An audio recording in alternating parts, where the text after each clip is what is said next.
Hello my dear students, welcome to my channel Ramanujan Tutorial. आज फिर से मैं आपके लिए लेके आया हूँ जो कार्बन एंड इट्स कंपाउंड्स की बाकी था हमारा प्रॉपर्टीज ऑफ इथानोइक एसिड।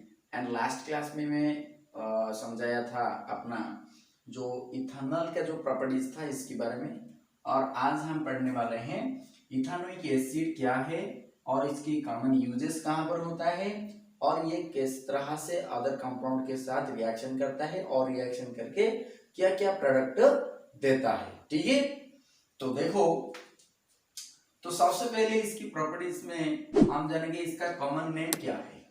इसको किसी नाम से जाना जाता है। तो इथानोइक एसिड को हम एसिटिक एसिड के नाम से जानते हैं, और एसिटिक एसिड हमारा जो है इसका फार्मूला अगर हम देखेंगे तो कुछ इस तरह का होगा, मतलब CH3COOH। और यहाँ पर देखिए ये जो COOH है, आपको पता है हम फंक्शनल ग्रुप जब पढ़ रहे थे COOH डिनोट कर रहा था हमारा कार्बोक्सिलिक ग्रुप को। ठीक है, तो हमारा एसिटिक एसिड एक कार्बोक्सिलिक ग्रुप का एक एलिमेंट है, या हम कह सकते हैं कंपाउंड है। ठीक है, और देखो इस एसिटिक एसिड को यूज करते हुए हम विनेगर बना सकते हैं यहाँ से।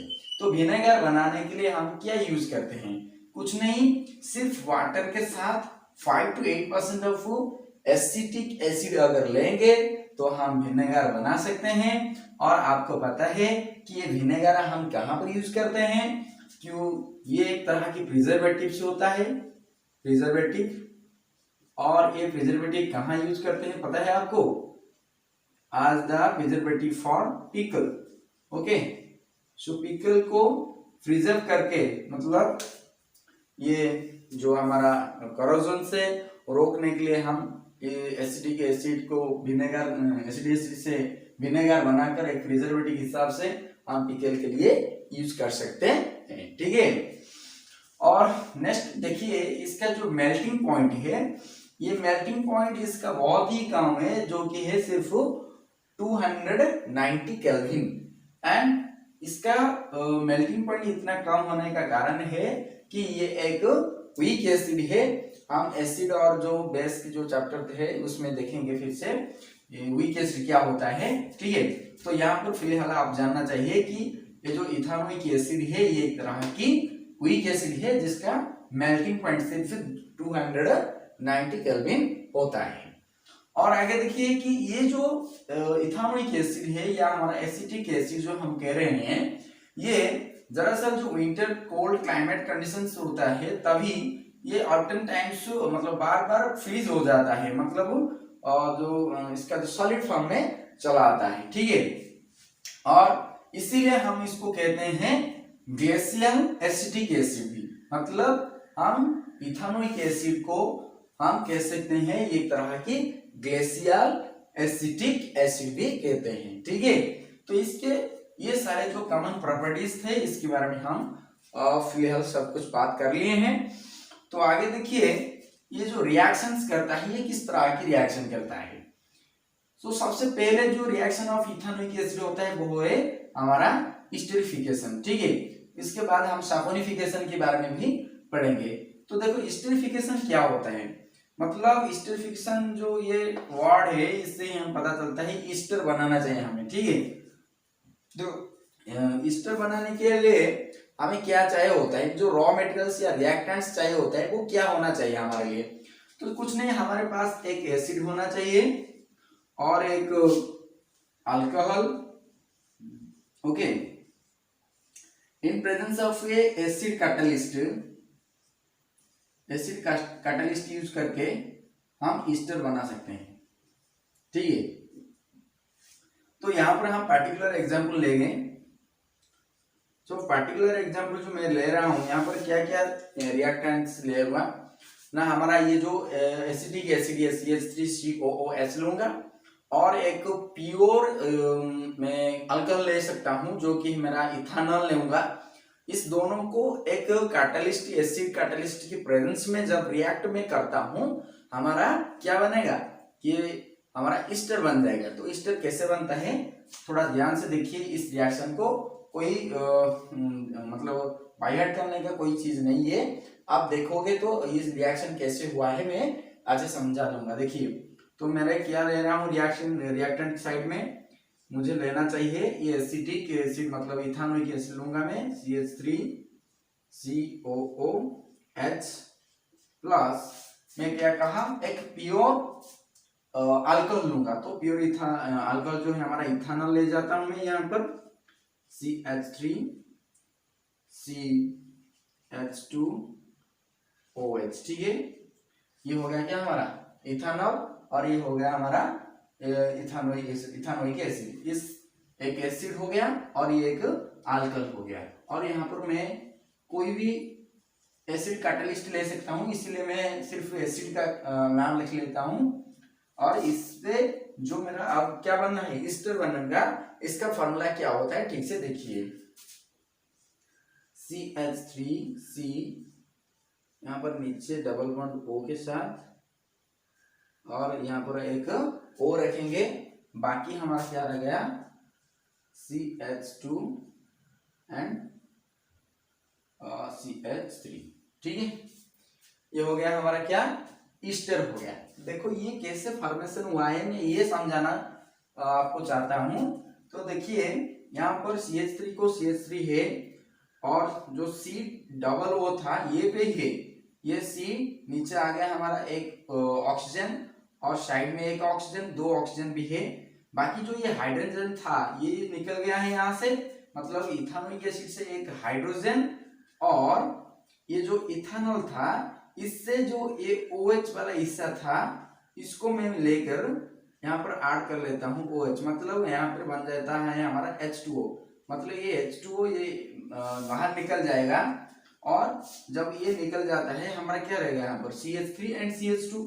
देखो यहाँ पर ये वाला पार्ट तो है ही, CH3 C डबल बॉन्ड जो वो था हमारा ये भी है, सिर्फ यहाँ पर OH अलग से निकल लिया और यहाँ से हाइड्रोजन निकाल के हमारा वाटर अलग हो गया है। यहाँ पर नहीं दिखा रहा हूँ मैं रिएक्शन में क्योंकि इसका प्रेजेंस नहीं हमें दिखेगा, तो ये इवापोरेट हो के चला जाता है। तो यहाँ पर बाकी रह गया CH2 एंड CH3। ठीक है, तो ये बन गया हमारा ईस्टर। ठीक है, जिसका फॉर्मूला हो गया क्या CH3CO and CH3, this is the Easter. तो ईस्टर क्या होता है इसके लिए मैं बता रहा हूं, ध्यान से सुनिए। तो देखो हम बात कर रहे थे ईस्टर की जो प्रॉपर्टीज क्या क्या होता है और इसे कहाँ पर यूज करते हैं। तो बेसिकली जो ईस्टर होता है ये एक स्वीट स्मेलिंग सब्सटेंस होता है। तो मतलब इसका यूज हम in the making of perfumes and flavouring agents बनाने के लिए हम ईस्टर को यूज करते हैं। ठीक है, तो ईस्टर के जो यूजेस था, बेसिक यूजेस था, इसको हमें पता लग गया। तो यहाँ पर हम कहाँ से और किसी लिए यूज करते हैं ईस्टर को। ठीक है, तो चलो फिर देखते हैं हम सैपोनिफिकेशन। ये जो सैपोनिफिकेशन होता है मतलब ये रिवर्स रिएक्शन है। मतलब हम जो ईस्टर बनाए हैं किसे लेकर एक अल्कोहल और हमारा जो एसिड एथेनॉल एसिड को मिलाकर हम ईस्टर बनाए थे। तो ईस्टर से फिर से हम वही इथानॉल कैसे पाएंगे, जो अल्कोहल लिए थे वो पाते हैं किस तरह से। ये एक तरह की रिवर्स रिएक्शन है और ये सैपोनिफिकेशन जो है ये क्यों सैपोनिफिकेशन क्या कहा जाता है। देखिए कि when ester treats with sodium hydroxide it converts back to alcohol and sodium salt of carboxylic acid, and this reaction is known as saponification as it is used in the preparation of soap। तो soap बनाने के लिए इस reaction को इस्तेमाल किया जाता है या इस प्रिपरेशन मेथड को फॉलो करके सोप प्रिपेयर किया जाता है, इसीलिए हम इस रिएक्शन को सैपोनिफिकेशन कह रहे हैं यहाँ पर। ठीक है, तो देखो सैपोनिफिकेशन के लिए हम क्या लिए हैं यहाँ पर, हमारा जो ईस्टर था ईस्टर को लिए हैं सोडियम हाइड्रोक्साइड के साथ, और जब ये सोडियम हाइड्रोक्साइड के साथ ट्रीट किया जाता है तब जाके हमारा निकल के आ रहा है यहाँ पर ये ethanol CH2H5OH and your the sodium carboxylic acid मतलब carboxylic acid of sodium, sodium एक साल्ट है यहाँ पर है ना, sodium salt of carboxylic acid यहाँ पर आ गया। तो ये जो सोडियम एक जो साल्ट ऑफ कार्बोक्सिलिक एसिड ये ही सोप बनाने का एक रॉ मटेरियल है, इसीलिए ये प्रिपरेशन मेथड हम फॉलो करते हैं सोप प्रिपरेशन के लिए। ठीक है, तो आगे देखिए, ये तो इस जो इथानोइक एसिड का गया एसिड के साथ रिएक्शन करता। तो अभी चलो हम इसको रिएक्शन करेंगे एक बेस के साथ। जब हमारा इथानोइक एसिड या एसिटिक एसिड जो है हमारा, जब हम इसको बेस के साथ रिएक्ट करते हैं, ये क्या देता है, देखो लिया गया है यहाँ पर एसिटिक एसिड CH3COOH या इथानोइक एसिड, इसके साथ हम सोडियम हाइड्रोक्साइड को जब लेते हैं, हमारे रिएक्शन के बाद क्या निकल के आ रहा है यहाँ पर, ये है सोडियम का एक सॉल्ट है और इसका नाम दे सकते हैं सोडियम इथानोएट, ठीक है। और सोडियम इथानोएट प्लस वाटर हमारा निकल के आ रहा है जब हम रिएक्ट करते हैं किसको, हमारा इथानोइक एसिड को एक बेस के साथ। ठीक है, तो वहां पर सोडियम सॉल्ट ऑफ इथानोएट निकल के आ रहा है, उसके साथ हमारा क्या आ रहा है, वाटर भी आ रहा है। ठीक है, हमारा रिएक्शन होगा कार्बोनेट के साथ, रिएक्शन विथ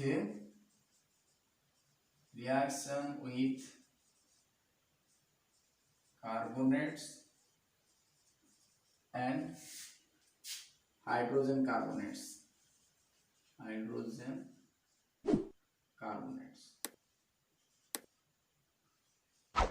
ठीक है।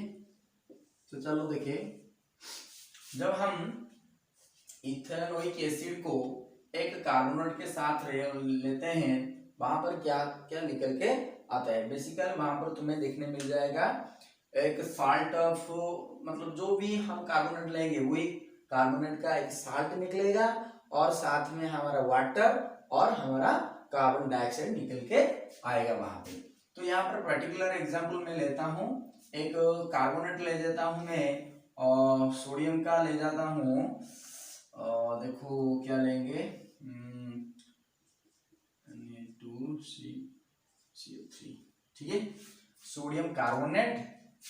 ठीक है, सोडियम कार्बोनेट को हम किसके साथ लेते हैं, एसिडिक एसिड या मतलब हमारा CH3COOH।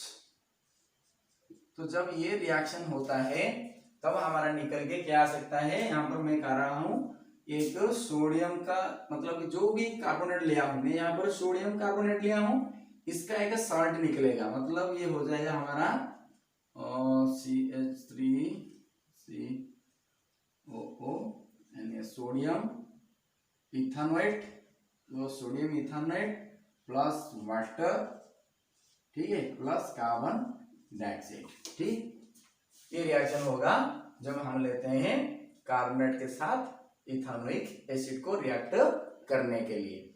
और वैसे ही जब हम हाइड्रोजन कार्बोनेट्स को भी इथानोइक एसिड के साथ रिएक्ट करते हैं, वहां पर वैसे ही एग्जैक्टली रिएक्टेंट्स या सॉरी प्रोडक्ट निकल के आएगा। जैसे मैं यहाँ पर लेता हूं हाइड्रोजन कार्बन मतलब सोडियम हाइड्रोजन कार्बोनेट लेता हूं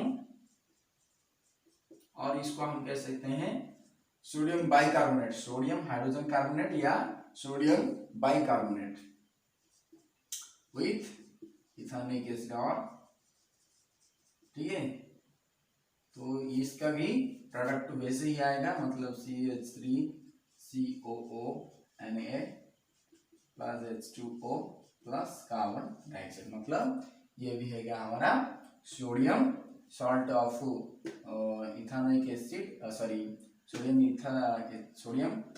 इथानोएट एंड ये वाटर एंड कार्बन डाइऑक्साइड निकल के आ रहा है। ठीक है, तो ये हो गया क्या सोडियम इथानोएट CH3COONA। और एक चीज यहाँ पर याद रखो, सोडियम इथानोएट को भी हम कहते हैं सोडियम एसीटेट भी कह सकते हैं। ठीक है, क्या कह सकते हैं, सोडियम एसीटेट। ठीक है, तो सोडियम एसीटेट कहते हैं हम। तो थैंक यू सो मच। और इसके अब तक हमारा जो भी रिएक्शंस था हम कंप्लीट कर चुके हैं। हमारा इथेनोइक एसिड या जो भी कार्बोक्सिलिक एसिड्स या इथेनोइक एसिड्स जो देखे हैं, इसका सारे प्रॉपर्टीज यहाँ तक कंप्लीट हो गया। और इस चैप्टर का ये सबसे बड़ी हिस्सा था कि जो कार्बन एंड इट्स कंपाउंड का जो हमारा जो रिएक्शंस था और इसका जो प्रॉपर्टीज थी, हम बहुत सारे कंपाउंड के बारे में किए हैं। So thank you so much. And next class में हम बात करेंगे सोप्स एंड डिटर्जेंट्स की बारे में। Okay, please like share and subscribe our channel.